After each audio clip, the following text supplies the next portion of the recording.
What is up, guys, and welcome to another episode of the show.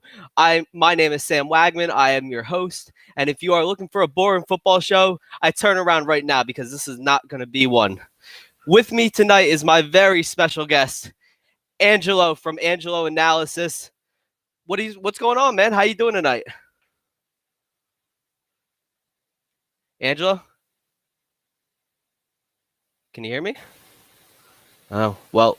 I'm sorry. We lost. It looks like we lost Angelo. I'm not sure how that happened, but we're gonna try and get him back right now. Angela, you all right? Yeah, no, what's going on? Yeah, what's going on, man? How you doing today? I'm great, man. I appreciate you having me on. Thank you. Okay.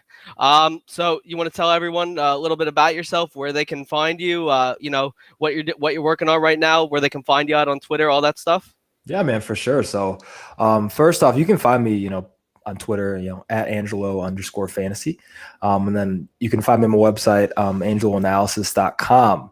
So I guess a little bit about myself. I work in sport and human performance. So a lot of the analysis that you see is about me and my own process and like growing up as an athlete and being a collegiate sprinter myself. So my own career experiences, like I said, in sport and human performance. So it's been really unique to kind of give that in the fantasy space. And as an athlete myself, I got to compete against some really interesting guys like Tyreek Hill, Raheem Mostert, Marquise Gilbert, and a few other NFL athletes. So, like from my lens, it's really interesting to see as like both an athlete and practitioner.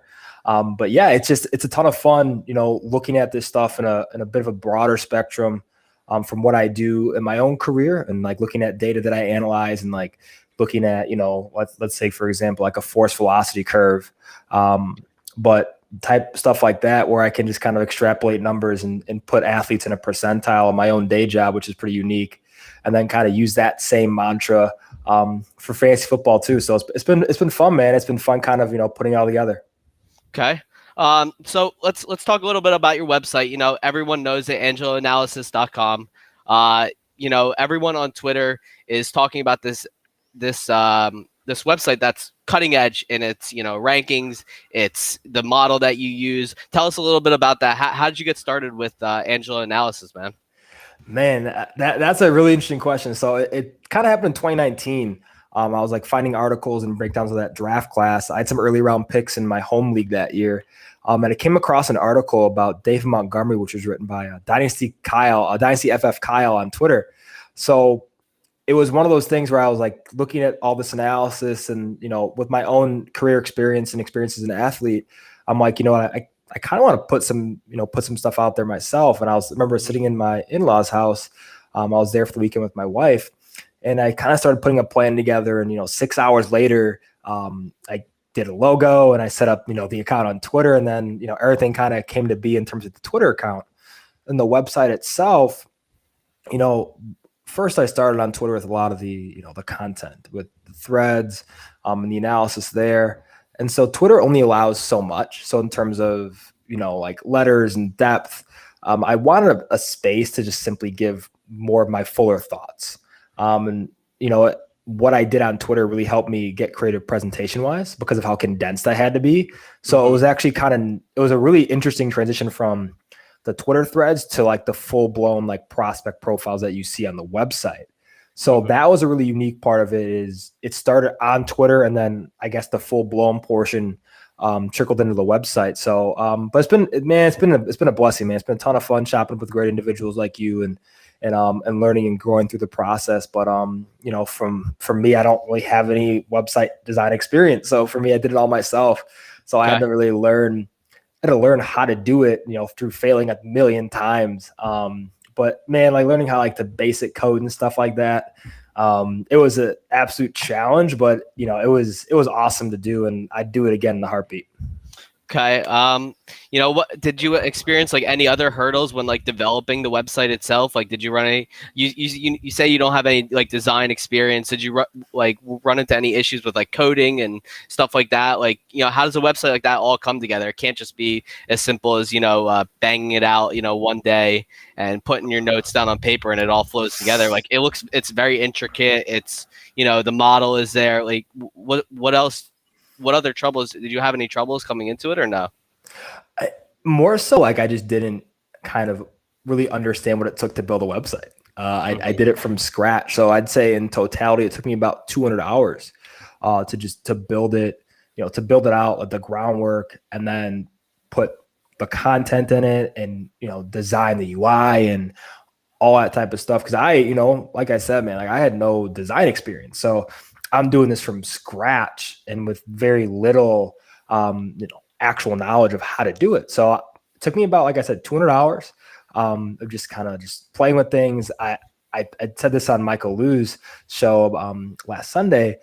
I literally got through the whole website and I'm like, man, this is awful. Like I don't like how it looks. So I just redid it. It took me like an extra 50 hours to redo everything. So, but it came out great. I like it. It's one of those things where it's me and it fits like my personality. It fits, I think, the analysis that I'm putting out. So, but it was a ton of fun doing it, man. Like I said, I wouldn't trade it for anything. But I think the biggest hurdle was just kind of going into a blind for sure. Okay. What about the model? Let's talk about that. The model is great. It lists everything from your athletic scores to the analytics scores. How'd you come up with all that? I'm sure it took forever to come up with the math and everything that worked out to grade these prospects. No, yeah, for sure. I'm not a big math guy. That was kind of like my weak point in college too. But the one thing I tried to do is I tried to take the analysis that I like to see from players and kind of just condense it and just use it so it's essentially more user friendly and it's more actionable. A lot of the traits we see as prospects from a physical standpoint, like things like we say things like route running. Well, what is route running really? Like when you break it down, the nuts and bolts of it, like what is route running? We're talking about, the release of the line of scrimmage. We're talking about, prospects transitioning in and out of routes. So that was a thing for me was what are these things that we talk so much about and how can we kind of, condense those and make them a little more actionable. I started it in 2019 when I started my Twitter account, was just kind of just jotting down notes and things of what I want to see in terms of a grading system, how I want to grade prospects myself. And the one thing that I did was a little different is I combined film and analytics. And that was for me was huge because you kind of need all the information you can get on these prospects in terms of like production metrics. I use BMI, like all that stuff kind of goes into one holistic process because for me, it has to be holistic. It can't be one pronged or else you're going to miss out on a ton of really good players. In terms of also grading the players appropriately of where do they rank in terms of tiers? Do you have guys who are all pro caliber talents? Do you have guys who are pro bowlers? Or do you have guys who are just your middle of the road NFL starters? So just deciphering that and coming up with a system that can kind of tell you that and make it, like I said, a little more actionable in your rookie drafts. Okay. All right. So, enough about that. The website's great and all, but let's really go to the main point of the website, the prospects. Let's break down, this draft's, top guys. Who are some of your favorite guys? Let's start there. In this class, Najee Harris for sure, Devonta Smith, and another interesting one I think was Tylan Wallace. I think he's not getting enough buzz. Obviously Harris and Smith are, some of the top prospects at their position, but a guy like Wallace is kind of getting pushed down boards. I think another one that's interesting is Puka Williams Jr. at the running back position because he can kind of play. He can play in the slot. He's going to be a punt and kick returner potentially at the next level. We'll see what kind of capital Puka gets.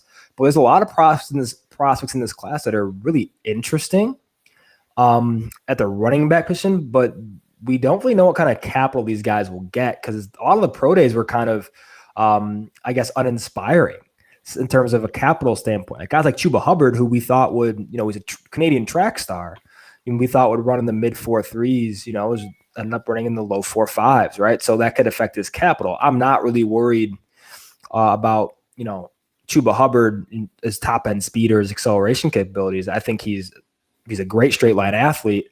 But is the NFL concerned about it? And that's the questions that we won't have the answer to. Okay. A guy I really love is my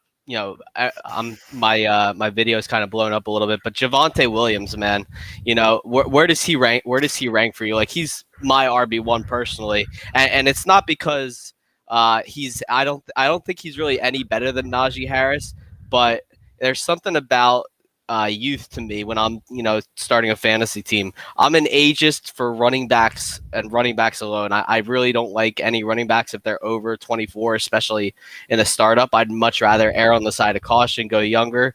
What about for you? Is Javonte Williams got a chance to be better than Najee Harris, like coming right out of the gate, or does it really depend on like where he lands, his situation, what kind of scheme he lands, and that kind of thing? Yeah, I think you kind of hit the nail on the head in terms of scheme. It's funny because Javonte Williams, he's a fun player, man. He's a bull in the china shop, but he's really raw. He played linebacker in high school, but he absolutely has that game-changing energy, and he's one of those guys that you can build an offense around because of how he plays. He's an energy giver. He's going to be like the spark plug of an offense. Okay. But I don't think he's as complete as a guy like Najee Harris. Okay. For me, when I look at Harris, he's the best back in this class to me, hands down. He's a versatile mover and playmaker. He's the best receiver at the position in this class and has the skill set that not many backs have, and that's being a contested catch threat. And, he's 6'2", 230 pounds, but plays like he's a 195-pound running back. Okay. I'm not worried about the lack of top-end speed or the age, because he's probably going to have the luxury of having a fifth-year option since he's likely projected to be a first-round pick. Running backs, their shelf life is usually around 4 or 5 years, and you're lucky to get anything past their first contract. Look at guys like Christian McCaffrey, Ezekiel Elliott, Joe Mixon. Those guys have question marks going into their second contract now. So it's a little tougher that way, but I love what Najee Harris brings to the table in terms of the versatility he presents, and I think he's going to be the focal point of an NFL offense. I think Williams is going to have to grow into a bigger role. I think he's still learning. Like I say, he's a very raw but very talented rusher. So we'll see how it shakes out. For me, on AGS, Williams is running back 3. Okay, but I think for me, I have it. Najee Harris, then tier break. ETN, tier break, Williams in totality. Film-wise, Williams is ahead of ETN. Okay. But, he's a guy too, Williams, that he might have a baked-in floor of 8 to 10 touchdowns. So for fantasy purposes, that's huge. He's definitely a guy I'm targeting in the middle rounds of the first round rookie draft. Okay. Yeah, for me, I see Williams as and I've been getting hate all over Twitter for this take. I said he was comparative to Nick Chubb, in the fact that he's like a bowling ball type of guy. He's he's very much a one cut runner, but he's got a passing ability that Chubb doesn't really have, or really isn't given the opportunity to have with Hunt in the offense. But I love the way Javonte played. I'm sure you remember the clip against Miami where he trucked 2 people, shook a couple more tackles, knocked down another guy. That was the game him and Carter both rushed for 200, like 50 plus yards each. So I mean, that was a sick game, and it was against my Hurricanes. So and I know Troy was upset that Troy King was upset that I posted that clip. That hurts him deep as a Hurricanes fan. Hurt me too, but one can't help but really admire the bowling ball-ness of Javonte Williams. And I really do think he's, very close to Najee. So, I think we're a little bit off on, as far as where we ranked the two. I'm not a huge ETN fan. I think he's got, a solid 3-down role, but I like the floor of Javonte more than I like the floor of ETN. Though I think their ceilings are around the same place. It definitely depends on where they land too. If Javonte lands in a place like Arizona, man, the sky could be the limit in an offense like that. With Kyler, he could be good for years. No, I agree. Yeah. Yeah. But All right, let's talk. Let's talk some of your wide receiver prospects. What kind of guys are? Who are your guys in this wide receiver class? Oh man, I think there's a lot of them that are. So this is a really unique class where I think last year's class was really good. I mean, we Okay. know that with Jefferson, Lamb, and company there. But man, I mean, this year's class might be better. Smith is my favorite prospect in this class. Before before we yeah, go ahead. yeah. What about your comp for Williams? Who is your comp for Williams? Sorry, I wanted to fit this in here. No, sure. Connor wanted to know that. He's kind of an interesting prospect in that he's with the energy that he brings. It's pretty much like a Chris Carson type player. He is, like I said, bull in the china shop, man. He's just looking to hit people. Once he kind of slows the game down and learns a little more of the nuance of the position, then we might see some things pop for him in terms of ceiling. But I think he's a Chris Carson type back. He's a three down back who an offense can run through. I would love to see him in Atlanta with Arthur Smith. I think that'd be a fantastic fit.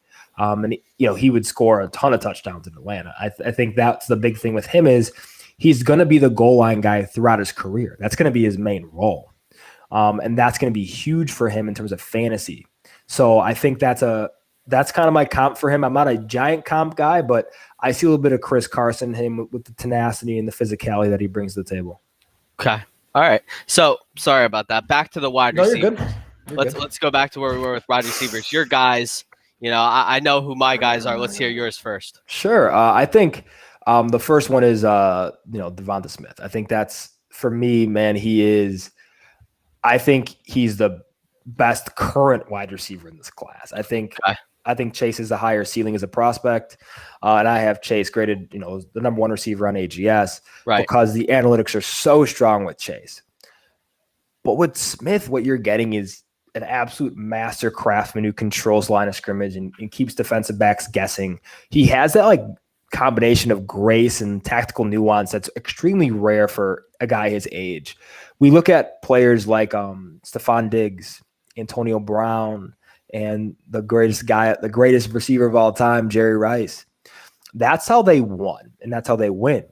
Is they win with this technical,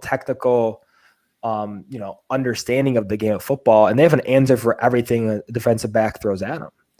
And that's what I see with Smith is he's a guy who understands what's going to happen before it happens, but he has the unique physical skill set to beat press man coverage. At 170 pounds, we automatically think, oh man, he's not physical enough. He's not big enough to beat press man. But, go turn on the tape against him and against J.C. Horn, Derek Stingley Jr., some really good cornerback prospects that he's hanging 150 plus 200 on.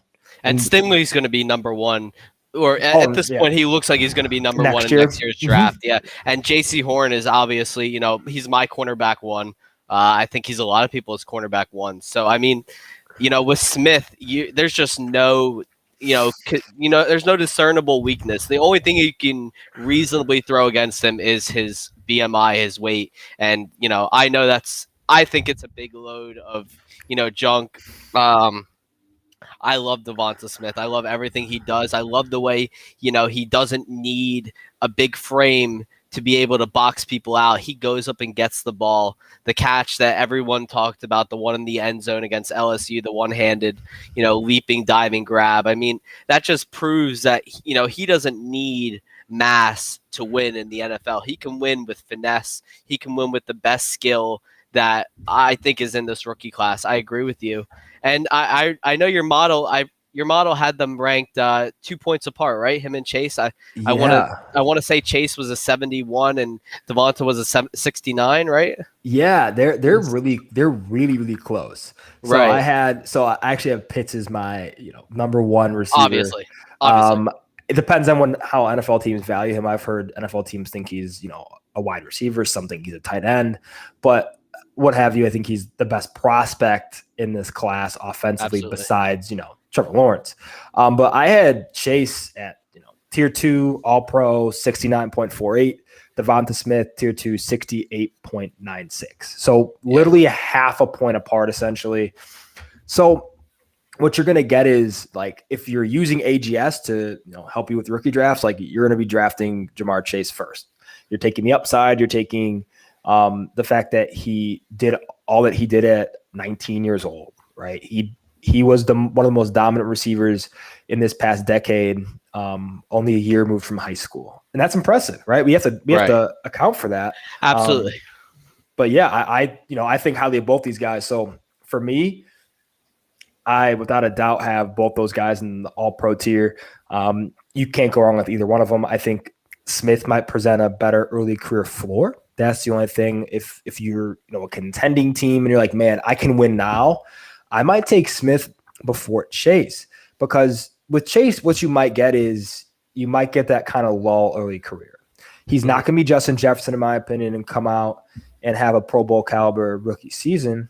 I think he's going to grow into an alpha X role, be moved around a lot. He's just one of those guys that's so physical at the catch point, so physical after the catch, that he's one of those players that you could take him in any single draft that you have a rookie draft in. If you take him 101, great. Like you got a player who's an all-pro caliber athlete.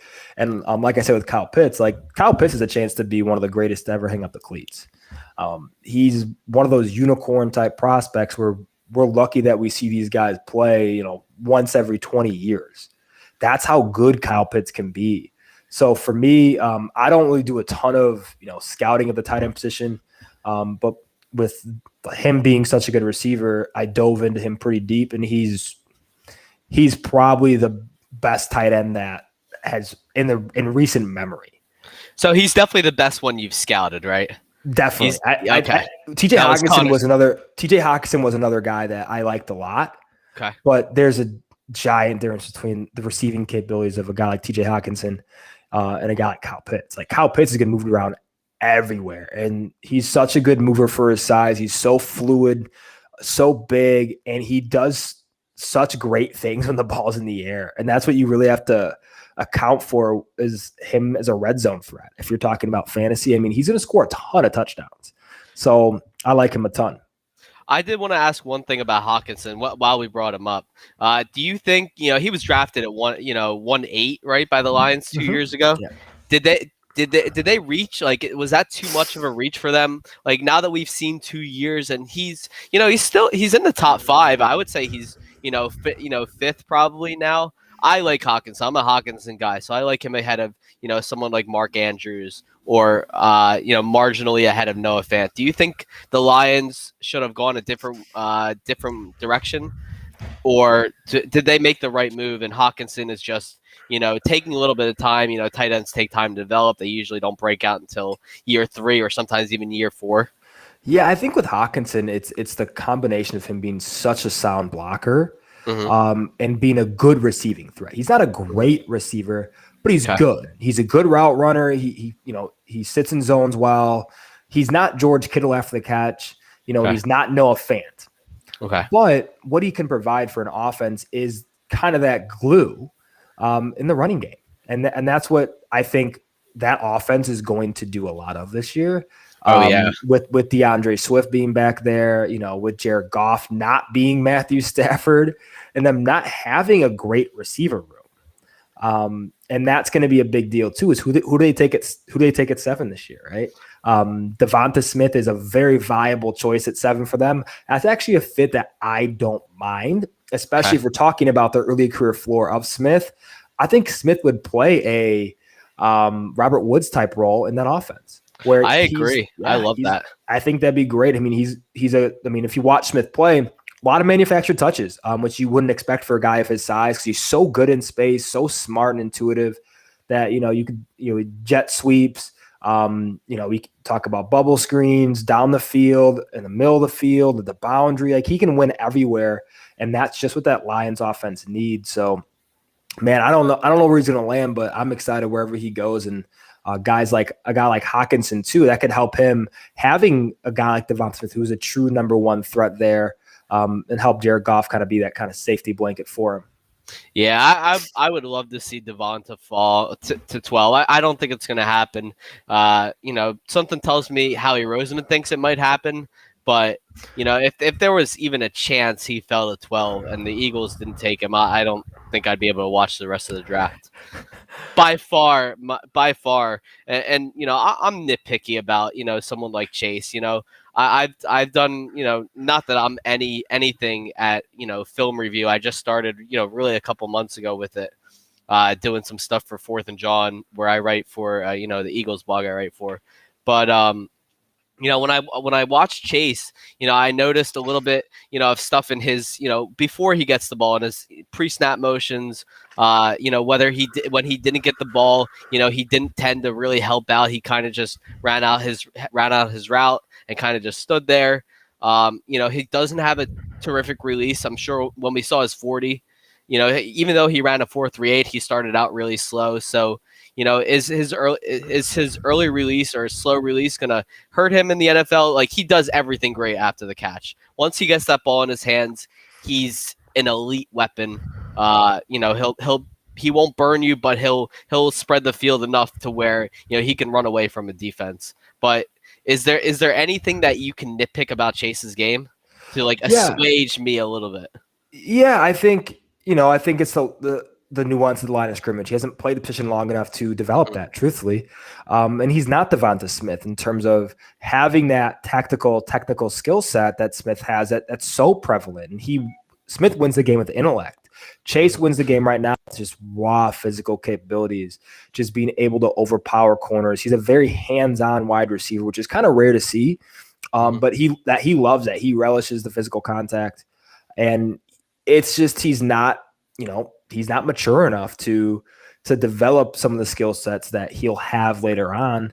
But that's really it. He's just kind of a raw prospect oozing with upside. I mean, he's one of the best athletes that you can find at the position in terms of the overarching nature of it, in terms of, leaping ability, like top end speed. He has everything you'd want in a number one wide receiver. It's just giving him time to kind of grow into that number one wide receiver mold. Yeah, I mean, everyone can't stop singing this guy's praises.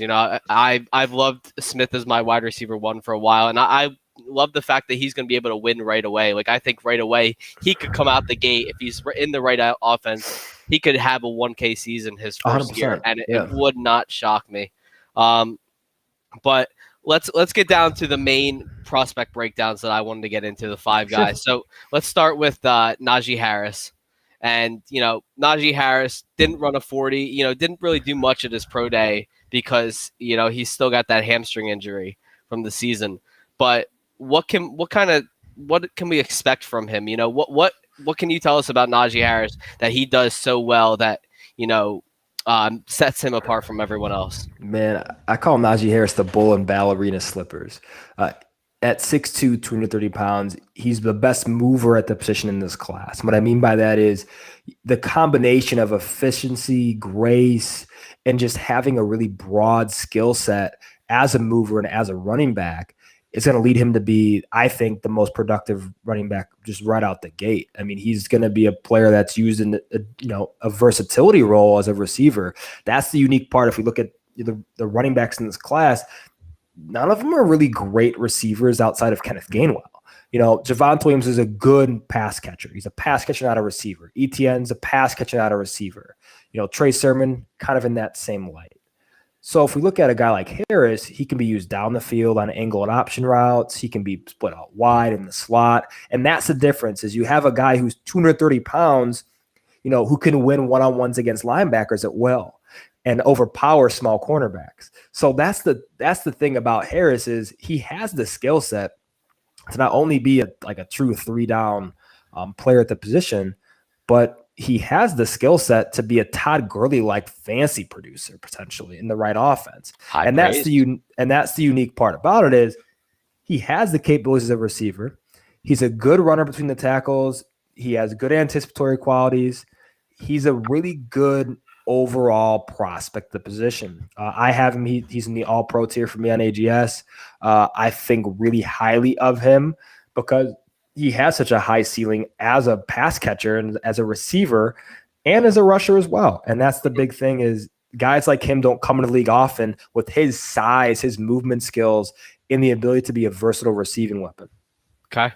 All right. And, where does he need to go to succeed?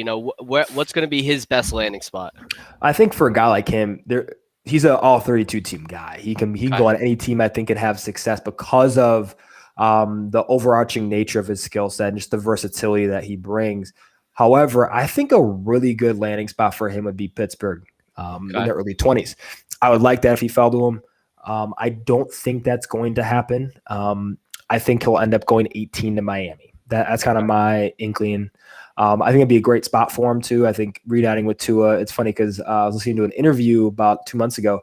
Tua's actually like his best friend, and Tua's mom was actually commenting on it, which is hilarious. But they're really really close, and I wouldn't be surprised if he's in that offense with Tua. And we see him, as the primary ball carrier and potentially the number one option on that offense. Yeah, for me, I wasn't shocked when the Dolphins moved down to 12 in last week's trade. Obviously, before the Eagles news came in, in the 5 minutes I had to digest the trade and think about what happened before the other news, earth-shattering news came in that my Eagles were trading out of 6 and losing the chance to draft generational prospects like Kyle Pitts. Oh my God, Ja'Marr Chase. But I'm not salty. I promise, just a little bit. But I obviously understand why they did it, and it was very smart. Anyways, I thought Najee Harris, they made it traded down so they could justify taking Najee at 12. That's certainly not the highest I've seen. My good friend Christian Williams, C. Williams NFL on Twitter, wants him to go to the Falcons. He's been mocking it for months now. He's gone as much to say they might go and shock the world and draft him at 4. Though I think it's much more likely if they get to a trade down, with Carolina or the Broncos at 8 and 9. Neither of those would shock me. No, yeah, I agree. But I also wouldn't be shocked if I think his likely spot right now is 16. I'm not sure if he gets to Miami. A 16 to the Cardinals, though they need cornerback help, there's a chance that all 3 of the guys they want could be gone by then. The Chargers, the Eagles, the Patriots with Stephon Gilmore possibly on the way out. All of them need corners, so it wouldn't shock me if the guy that Arizona wants is not there at 16, and they could instead go for running back. And since Kenyon Drake is gone, it's just Chase Edmonds there. Wow, I love Edmonds if he's left alone because let my boy run free, man. He's had some chances, but he can't seem to catch a break. Whether it was injury after the 3 touchdown game a couple of years ago, or last year, Drake is chugging along and came in to take a spot. The guy can't catch a break, and he's really a talented running back. I really do like him. I try and get myself some Chase Edmonds every year, but he just can't get a shot. And Kingsbury says he thinks that Edmonds can be a feature back, but can he? Do we think he can be a feature back? What do you think? You think he stays there? Or do you think they draft someone? I think they're more likely to draft a running back in the first 2 rounds. Yeah, I agree. I mean, I think if Najee Harris is staring at them in the face at 16, I think what he can do for their offense is the big thing, as a receiver in particular. DeAndre Hopkins needs help, right? He can't do it all himself. Kyler Murray needs another. You got AJ Green. The ghost of AJ Green. The ghost of AJ Green. I think AJ has a little bit left, but I think Kyler needs a viable number 2 target. And I think that's what Najee Harris will present for him. That'd be a massive spot for his receiving upside because of how fast-paced that offense is. And Kyler has never really had a running back to really rely on. Right. Kenyon Drake's off injured. Chase Edmonds, some of the same explosive playmaker, but he's not going to be a guy you trust with 18 to 22 touches a game, right? So I think they look to bring in somebody early. I think if Harris is staring him in the face at 16, I think they take him. Okay. Yeah, that wouldn't shock me either. And it's really probably the best landing spot in the draft. Like going to the Cardinals offense right now, that offense is set up to score and score a lot. Even if Kyler takes some of the touches away from there, there's not enough receiving yards to go around, that Najee wouldn't sneak in there and get, probably 40, 50 targets year one. So Oh, that wouldn't shock me at all. 100%. I mean, that's a big upside spot for him, because he's kind of like that. He's Matt Forte-ish as a receiver, as a Chicago Bears fan growing up and watching Forte. Very similar skill sets as a receiver. They can line up out wide in the slot. They're really good at angle and option routes. So it's going to be a kind of Kyler Murray's dream of having that, intermediate option to pair along with DeAndre Hopkins. So I'll be, as someone who has Najee Harris in a lot of places, I'd be very happy. But we'll see what happens. Okay. And let's move on to, let's bring it back to Javonte Williams a little bit. We talked about him a little bit earlier, but, he ran a 4.55, but, he's strong. We know he's very strong already. He can catch the ball as well. What do you see let's give us your breakdown of him. What sets him apart from everyone else? First of all, he's your wide receiver 3. Or running back 3? Why is he your RB3 behind ETN? On film, I have him ahead of ETN. Okay. In totality, ETN has the strongest analytics in the class. Okay. So, that's just how, it's how it shakes out. But with Williams, he's going to be someone who, like I said before, gets the goal line work from year one. Right? He's going to be the primary goal line option because of how good he is in short yard situations. Bull in a china shop. He's one of those guys that you're not going to want to tackle. He's an energy giver. He's going to be the focal point of an offense. And he has a potential to be, if he lands in Atlanta, literally the engine of that running game. And that's going to be a big part of his career. He's going to be a high volume back. And those guys have really safe floors fantasy wise. So similar to how the Bears drafted David Montgomery a few years ago, my Chicago Bears, obviously. For me, I love David Montgomery's spot because he could be a high volume rusher. Obviously, with Tariq Cohen gone with injury last year for majority of the year, we got to see what Dave Montgomery can do with a ton of volume, and he was RB4. That's kind of what Javonte Williams could do. It's going to be, if he's a high volume option, he has a chance to be a top 5 running back because he's going to get, if he has like 85 to 90% of a team's carries, he's going to have 12 touchdowns or more. And that's huge in a good scoring offense like Atlanta. So his skill set in general, I think he's really raw. I think he has a lot of room to grow as a running back, which is great. He's only 21 years old. So he's going to be a guy who is on the younger side. Age for me at running backs doesn't matter as much because it's all about how much you get hit and you generally don't make it out of your first contract in terms of being out of your first contract and performing at the same level you did on your rookie deal. But he's going to be a player. It's going to be interesting to see, kind of ascend in the ranks of being a above average NFL player. Yeah, and I like Javonte because, as you said, I know age doesn't make a difference to you, but to me, seeing that he may end up on his second contract at 24, that's huge. It gives him a year production before he goes into his peak value. Then he's got 2 more years after that to play out that second contract before, he approaches, the cliff that is, for one, very well documented for running backs. Everyone falls off the cliff at 27.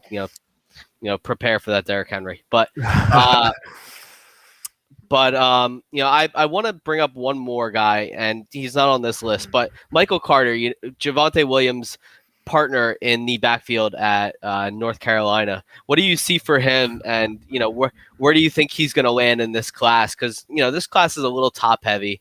After Etienne, Javonte, and Najee, it kind of falls off a little bit. Mm-hmm. But Carter's right in there in that second tier.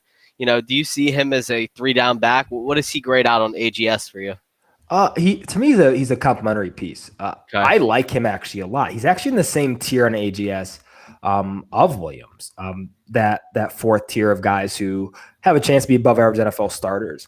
Obviously, Williams is at the top of that tier, so he has the best chance to get into tier 3, which is the Pro Bowl tier, and he's pretty close to it. So it's not like he's super far off. A guy like Michael Carter, for me, has a good chance to be a awesome primary complementary option. He's going to be the guy who's the 1B in a backfield. I love to see him in Philadelphia. He's a very skilled, intuitive runner. He's one of those guys who plays well in space, and he plays well in tight spaces as well. So Mhm. I would like to see him paired with somebody who is a clear-cut 1A. I don't know if he is a true 3-down back. If he is, we could see like an Austin Eckler situation where we have a guy who is a good receiver, who is a good runner between tackles. You know, he's viable at the very least, but he's not going to make very many mistakes. Okay. He's going to play mistake-free football, and that's really important when you're projecting some of these guys. Is this a weaker running back class? Right. So which of these guys can have a safer floor if they're called upon? I think the two that come to mind are Trey Sermon and Michael Carter. It's those two guys, I think, who are of higher skill level, who might not be as talented physically, but they're going to be guys who can be contributors on an NFL team as potential 1B, and then the potential for more if their running mate goes down. All right, I like that.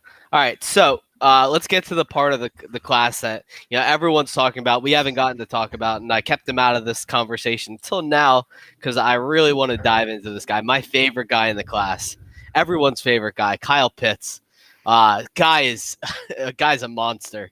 He's he's got a bigger wingspan than DK Metcalf, an 83-inch wingspan.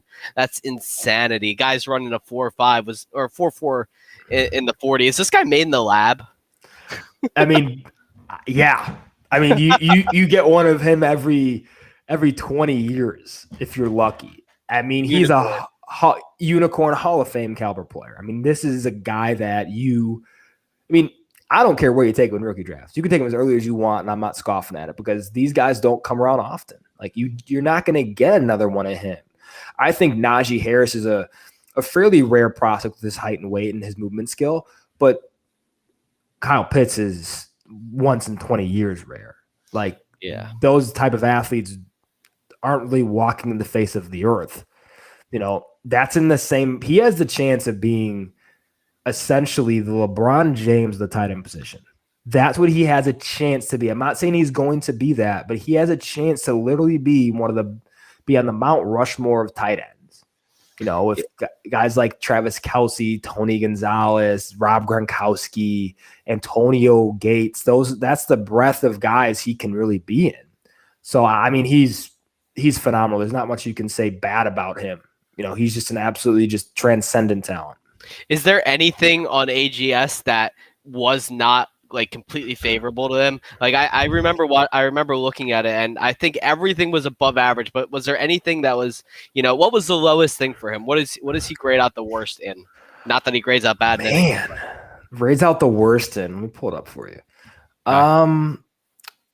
Off the top of my head, I think the one thing is we just don't know how he's going to be utilized. Like we don't know how he's one of the most versatile players in this whole class, right? Yep.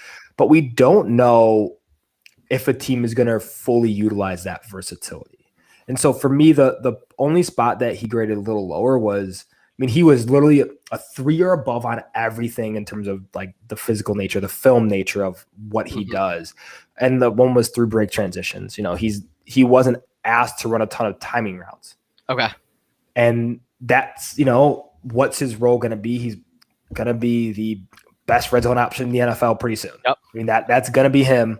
But is he going to be a target monster like Travis Kelce, right? Is he going to have 100, 110, 120 targets in his season? Is that going to be him, or is he going to have to rely on touchdown efficiency to be really fantasy viable and potentially hit that tight end one spot? He's the one guy, if there's anyone who's going to buck that trend of rookie tight ends, it's going to be Kyle Pitts because he plays wide receiver. He moves around all over the field. But like I said, the only question mark is how much is he going to move around? Are we going to see the versatility year one, or is he going to have to kind of be groomed into that like Swiss Army knife role in the NFL offense? Yeah, the way I see it is that right away he comes in with, you remember the Tyler Eifert season from I want to say it was 16 or 17. Yeah, of he course. had like 600 yards and 13 touchdowns. Right. So I think depending on where he lands, we could be looking anywhere from Atlanta at 4 to Miami at 6, where I think he's going to land anyways. Detroit at 7. Really any team in the top 10 except for San Fran, the Jets, or actually even the Jets could draft him, but everyone would that would be like sending him to die. The Jaguars, the 49ers, and yeah, I think that's it. Apart from that, I don't think there's any team that would not consider taking him. But I think that's what we could see the first year. Something where he's a monster red zone target. He's 6'6", he's 250 pounds. The guy is going to tower over every single corner. You're going to need to double him every play, and that's when he's lining up as a tight end. Let's not forget, like you said, these teams were going to be smart. They can line him up 50% of the time as a wide receiver, as an X, and let him run routes on cornerbacks. He did that plenty at Florida. He can beat press. He can beat safety help. We've seen it all on tape, and we've seen it on your breakdowns of it. Make sure you guys check that out, because that is some of the best tape I have ever seen. Off a prospect like that, but. With Pitts, there's no worries about matchups. He is matchup proof, like legitimately, and it does not matter the quarterback. All they got to do is throw it up to him. He'll go like that, and he'll bring it down. He's like Taco Fall. He's like Taco Fall. Taco Fall. Yeah. Oh, that's hilarious. I've never heard that name on a podcast, and I love it. I need more Taco Fall. Yeah, that's awesome. We need more Taco Fall, but that's great. But. With Pitts, it's so crazy the ways you can utilize him, and I'm so looking forward to how a team does it, because there's no real way that you can screw it up. Obviously, he's an average blocker.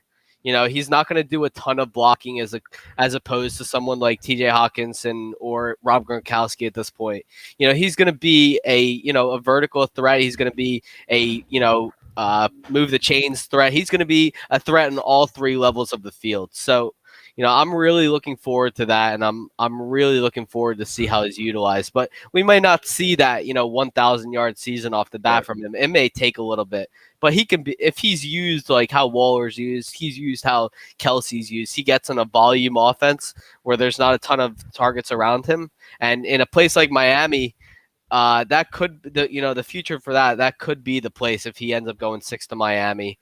That would be really intriguing to watch Tua throwing to Pitts like that, for years and years and years to come. It's very appealing.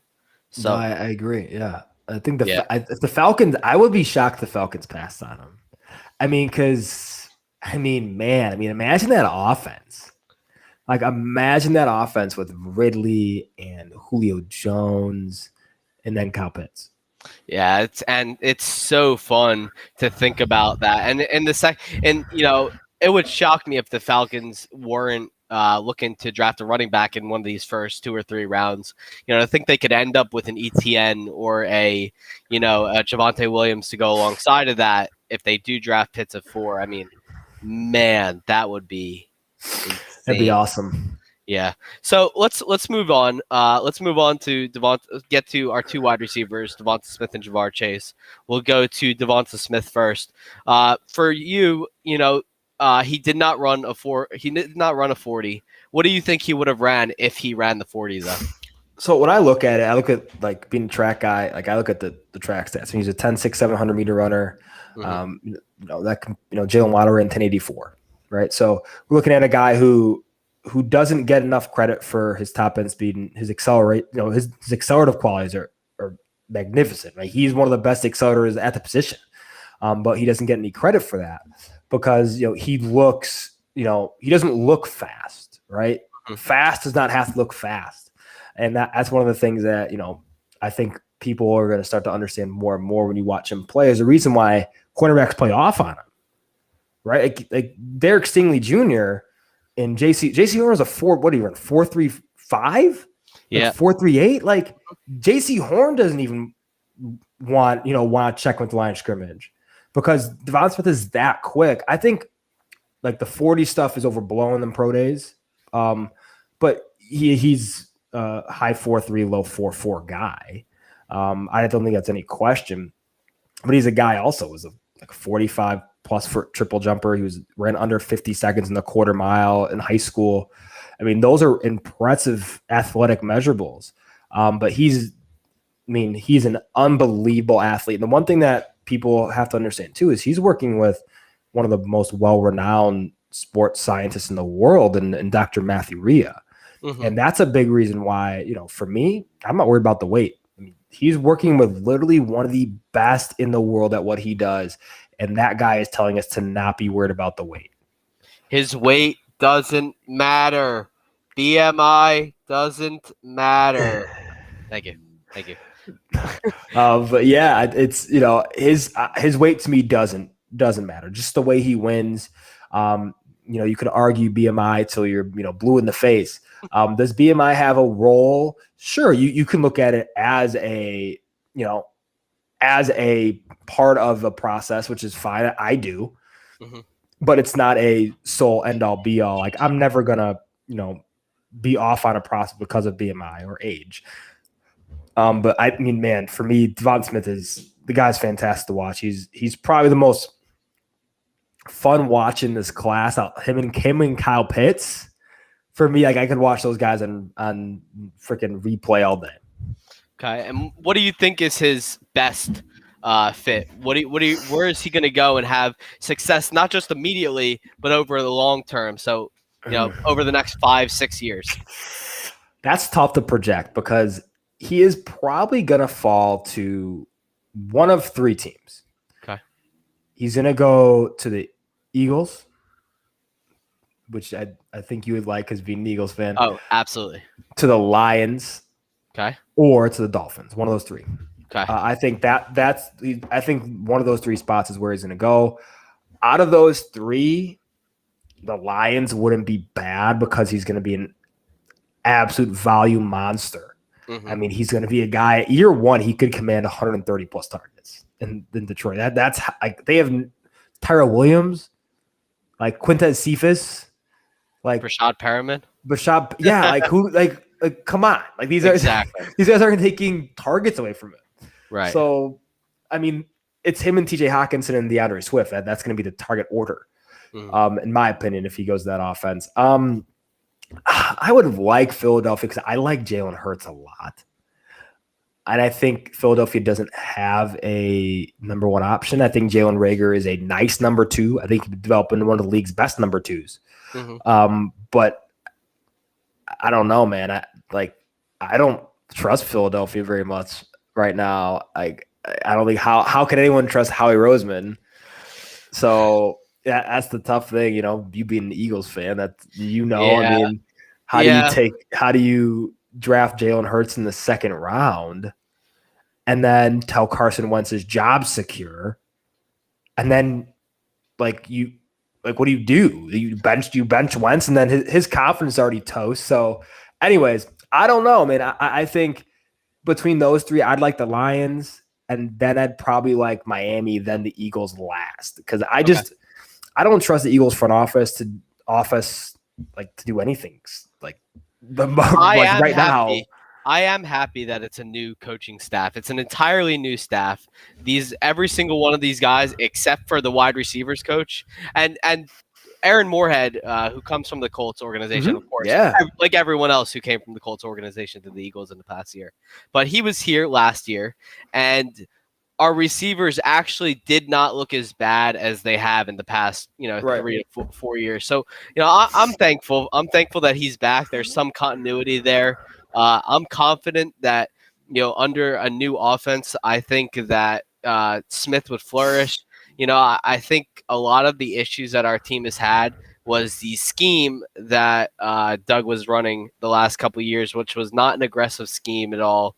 And it really didn't we were not working with the right scheme fits for our guys here. So, going forward, I think it'll change a little bit. Sirianni's going to implement a new scheme that's really based on, a lot of running back touches, passes to running backs, stuff at the line of scrimmage, jet sweeps, motion plays, all the stuff that Jalen Reagor and Devonta Smith really excel at. So at 12, there would be nothing better for me than to see that.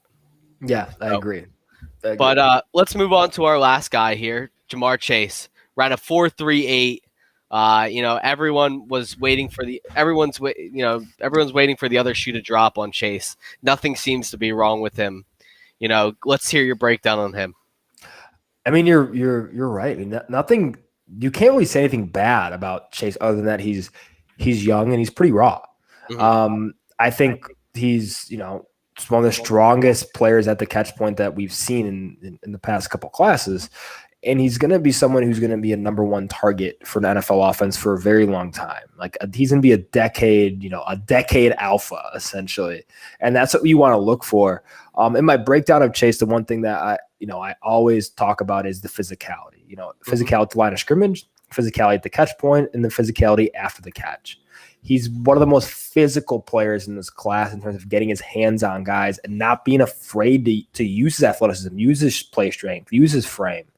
And that's going to be something that NFL teams are drawn to because he is going to be a guy that's going to succeed after the catch as well as at the catch point, like I said. So there's not much you can say bad about him other than that he's pretty inexperienced, which is actually that's a blessing and a curse, but that's a really good thing if you're talking about the best wide receiver prospect in this class potentially. Is he broke out as a 19-year-old kid. But he's probably going to get drafted. I think he's a top 5 pick. I wouldn't be surprised if the Bengals took him. I think they need Sewell, but if Joe Burrow convinced them, that wouldn't be surprising. But there's probably 2 wide receivers in the top 10, maybe 3. I think it's going to be Chase is the first off the board, then Smith, and I think Waddle is the third one there too. That I think actually might fall to the Eagles. I think he might be one that the Eagles consider too, which would be an interesting fit. But yeah, they love speed. I think that'd be interesting. But yeah, dude, I can't say enough good things about Ja'Marr Chase, man. He's a phenomenal player, and if you're looking at to try to get a decade alpha in your rookie drafts, he's definitely the guy. I think his best spot's in Miami, no doubt, right? Yeah, I think that'd be a great spot for him. I think Devonta Smith fits better because of what Tua likes to do and how well Devonta Smith separates downfield. But you're splitting hairs. Either one of those guys would be a fantastic upgrade. They have Parker and Williams, who are fine players, but not the ability of Chase and Smith. Yeah, the way I see it, Chase is the best, the most physical guy in the draft. He's going to be your best guy for those 50-50 balls. And Smith is your best if you want to win with intelligence, finesse, line of scrimmage play, jet sweeps, motions. He's your jack of all trades, do everything. Yeah. Not that I'm worried he's going to end up like a Tavon Austin or anything, but I really think he can do almost anything, for a football team at any place on the field. Right. All right. Well, wrapping things up a little bit. Do you have any, ideas or suggestions about the draft? How are we going to see this top 10 play out? Let's hear your top 10 mock draft. Or top 12. Top 12 for my Eagles. Okay. All right. Let me give you a sec. Let me pull this up. I have it. I think obviously number 1, we're gonna Trevor Lawrence. Absolutely. That's going to be a pretty easy pick. I think number 2 is gonna be Wilson. I think that's gonna be the selection for the Jets. I think number 3, that's the one where it gets tricky with San Fran. What are they gonna do? Are they gonna go the safe route and go Mac Jones, or is it gonna be Justin Fields? I think it's gonna be, or Trey Lance even. I think it's gonna be Justin Fields. I think it's gonna be Fields at 3.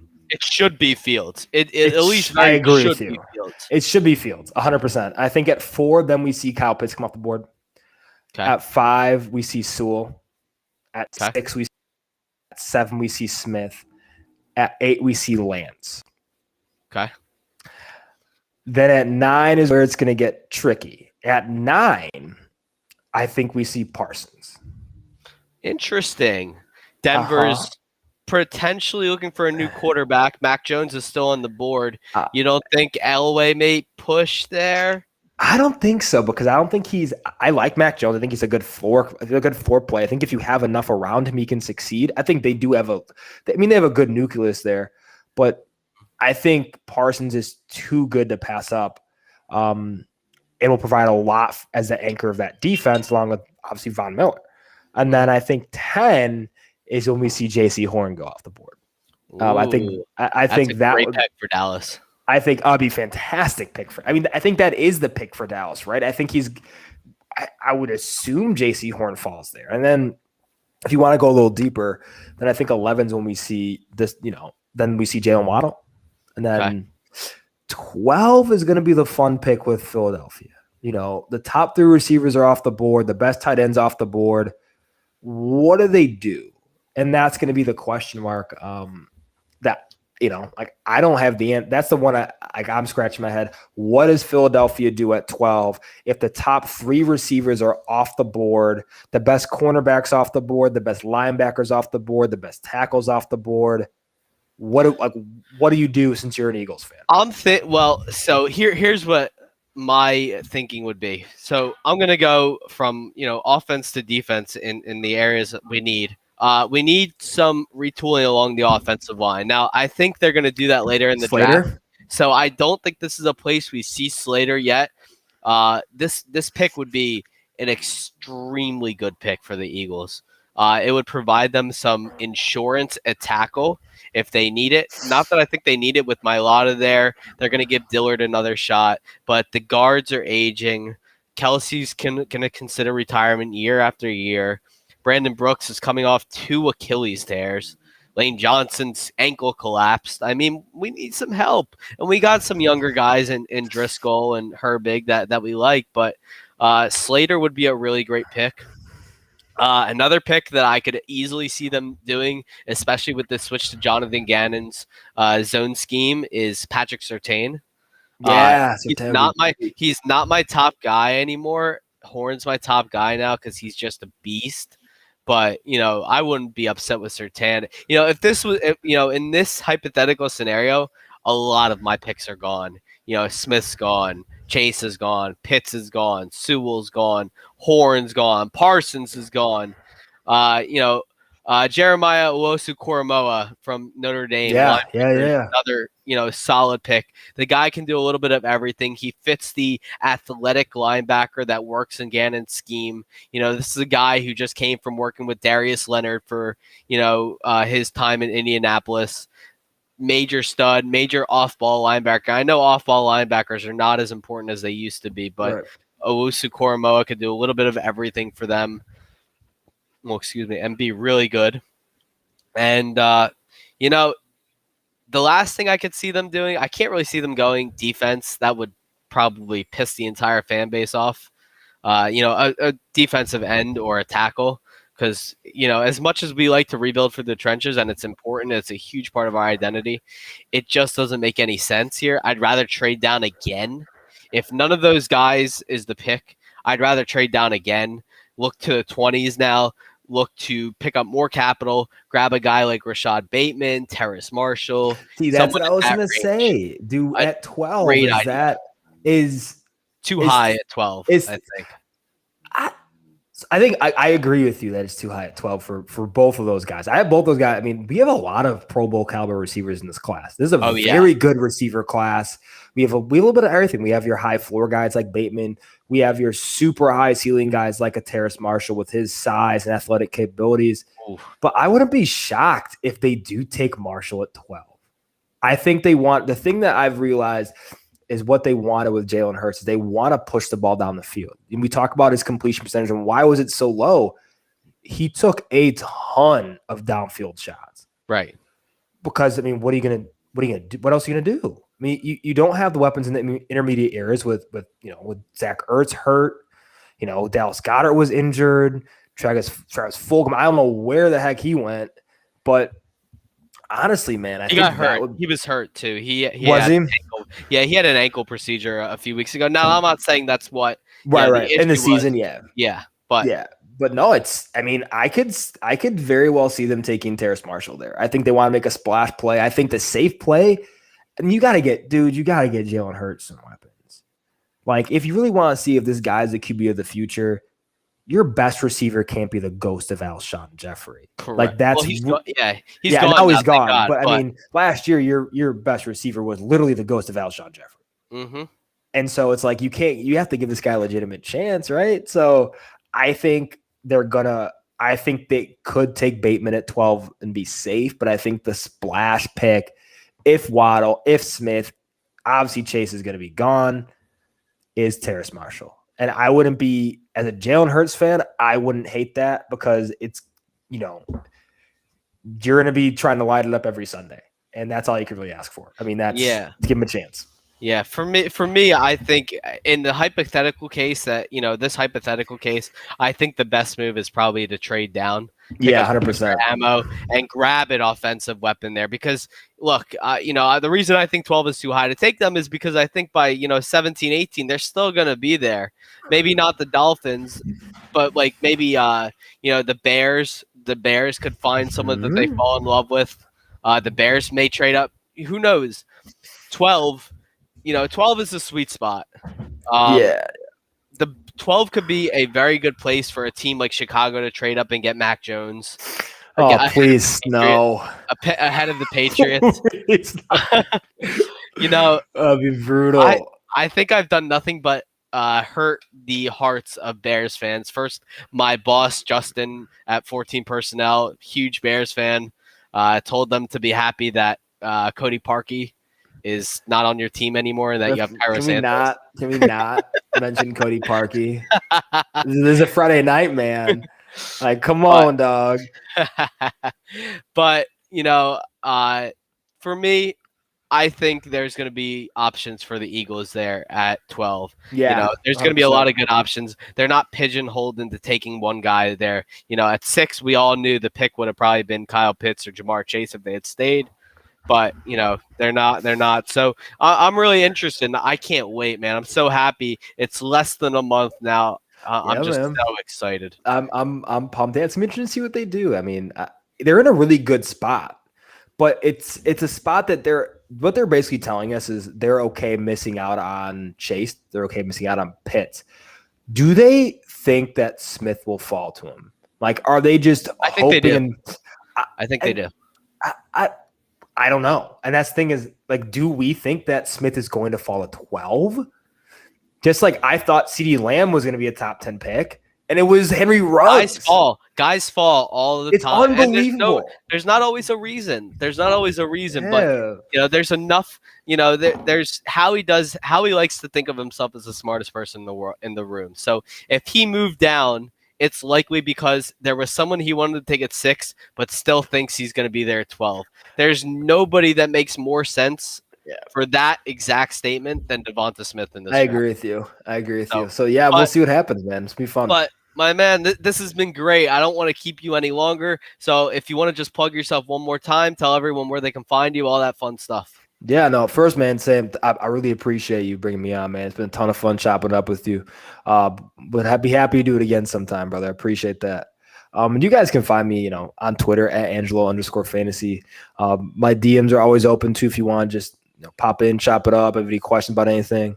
And then on my website, at angeloanalysis.com. I mean, that's where all the threads are, the profiles, rookie profiles, and the Ascension grading system, which is about to be updated again in about another week or so. I'm going to add the 2023 class of running backs for your Devy leagues. So that's going to be something I'm excited about too, because, those grades are going to be updated yearly. Right. So we're going to get to see the ascension of those prospects, those 2023 guys like your Tank Bigsby, like your Bijan Robinson, like your Kayshon Boutte, those guys, and seeing how they improve over time. And then, when you guys are in your Devy drafts, looking at, hey, this guy is, this guy's a 38 in film. Man, he projects if he gets in the low 40s, he's probably going to be an all-pro cal prospect. So that's what you can kind of understand too is, where do I take these guys in my Devy drafts? So that's the biggest thing I want to help out with too, as we kind of get, closer to draft time with AGS. All right, man. Thank you so much for coming on. This has been great. Guys, thank you all. We'll see you in a couple of weeks.